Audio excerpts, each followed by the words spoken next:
Hi friends, ఎలా ఉన్నారు మీరంతా? ఐ హోప్ మీ అందరూ బాగానే ఉండాలని కోరుకుంటున్నానండి. సో గైస్, ఇది మొన్న మనం చెప్పుకున్నాం కదా న్యూస్లో, దుబాయ్లో చాలా ఘోరమైన సంఘటన జరిగింది. పాకిస్తానీ వ్యక్తులు విచక్షణారహితంగా మన తెలుగు తెలంగాణ కార్మికుల్ని పొడిచి నరికి చంపేశారు. మత విద్వేషాలు, డిఫరెంట్ టైప్ ఆఫ్ కారణాలు. సో అయితే ఈ యొక్క సమస్య పైన తెలంగాణ గవర్నమెంట్ స్పందించింది. సీఎం రేవంత్ రెడ్డి గారు జపాన్ పర్యటనలో ఉన్నారు. ఆయనకి ఈ విషయం తెలియగానే ఇమీడియట్గా స్పందించారు. సో చనిపోయిన వారి యొక్క మృతదేహాలను ఇండియాకి రప్పించే ఏర్పాట్లు చేయాలని చెప్పి ఆదేశించారు. నెక్స్ట్, ఈ చనిపోయిన వారి యొక్క కుటుంబీకుల వారసులకి అవుట్సోర్సింగ్ ఉద్యోగాలు, గవర్నమెంట్ తరపు నుండి అవుట్సోర్సింగ్ ఉద్యోగాలు ఇవ్వాలని చెప్పి ఇమీడియట్గా ఆదేశించారు. తర్వాత సోను మండల కేంద్రంలోని దుబాయ్లో చనిపోయిన వ్యక్తుల యొక్క కుటుంబాన్ని పరామర్శించారండి ఎన్ఆర్ఐ అడ్వైజరీ కమిటీ వారు. నెక్స్ట్, దుబాయ్ ఎంబాసీకి ఢిల్లీలో ఉన్న విదేశాల వ్యవహారాల మంత్రిత్వ శాఖకు కూడా ప్రత్యేకమైన లేఖలు రాశారు. సో తగు జాగ్రత్తలు తీసుకోవాలని చెప్పి.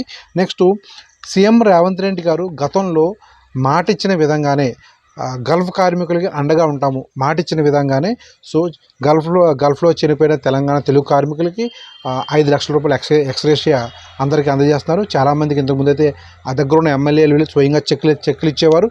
ఇప్పుడు అకౌంట్లోనే, బ్యాంక్ అకౌంట్లో అమౌంట్ క్రెడిట్ చేస్తున్నారండి.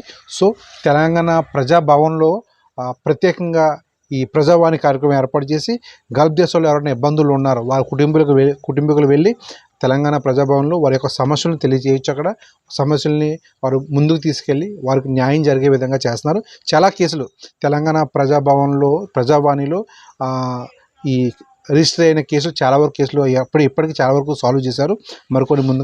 మరికొన్ని సాల్వ్ చేసే అవకాశం ఉంది. సో తెలంగాణ గవర్నమెంట్ అయితే కోటి రత్నాలనే కాదు కష్టాలను కూడా తగు వారికి చేయాల్సినవన్నీ బాడీ రప్పించడం కానీ, కుటుంబీకులకి న్యాయం జరిగే విధంగా పోరాడడం కానీ, సో వాళ్ళకి అవుట్సోర్సింగ్ జాబులు ఇవ్వడం కానీ తగు అన్ని ఏర్పాట్లు చేశారు. సో గైస్, ఇటువంటి సంఘటన మరి ఎప్పుడు కూడా గల్ఫ్లో జరగకూడదని కోరుకుందాం. మరి మన వార్తలు ఇటువంటి విషయాలు అయితే చెప్పుకోకూడదని నేనైతే ఆశిస్తున్నాను. ఓకే గైస్, మనం మళ్ళీ కలుద్దామండి సెకండ్ వీడియో. Okay, bye. ఒక గల్ఫ్ కార్మికులే కాకుండా ఇతర ప్రాంతాలకు కూడా వెళ్ళి ఇబ్బందులు పడుతున్న వాళ్ళు 5 లక్షల ఎక్స్గ్రేషియా వాళ్ళకి ఇవ్వడం జరిగింది. రేవంత్ రెడ్డి ప్రభుత్వానికి కృతజ్ఞతలు తెలుపుతున్నారు. అక్కడ చనిపోయిన వాళ్ళకి 5 లక్షలు ఇవ్వాలి అన్న థాట్ రావడమే చాలా గొప్పది. ఆయనకి చాలా థ్యాంక్స్ అండి.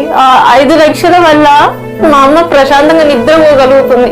రేవంత్ అన్న మాకు ఇంత సహాయం చేసిండు. ఆ బిడ్డకు చదువు కోసమని సాయం చేసిన నువ్వు నీ కట్టు చల్లకుండా నీ కొడుకు బిడ్డలు చల్లగా బతుకని మీరు ఇచ్చిన 5 లక్షలు బరోబరే. रेवंत रेड्डी भैया आपका बहुत बहुत शुक्रिया और आप 5 लाख रुपए डाले. జరుగుతుంది. మాకు రేవంత్ రెడ్డి అన్న చాలా హెల్ప్ చేసిండు. మాకు 5 లక్షలు పంపించిండు. మా పిల్లలకు మాకు భవిష్యత్తు ఇచ్చిండు. డబ్బులు అందిని సార్ మాకు రేవంత్ రెడ్డి సార్కి చాలా థ్యాంక్ యూ సార్. ఏ ప్రభుత్వం చేయలేని పని ఇంటికి పెద్ద దిక్కుగా 5 లక్షలు ఎన్ఆర్ఐ పాలసీ కింద ఇవ్వడం చాలా గొప్ప విషయం. రేవంత్ రెడ్డి గారు మాకు 5 లక్షలు ఇచ్చిండ్రు. నా బిడ్డల పెళ్లికి తెచ్చిన అప్పు నేను కట్టేసిన. రేవంత్ రెడ్డికి అయితే థ్యాంక్స్ చెప్పాలి.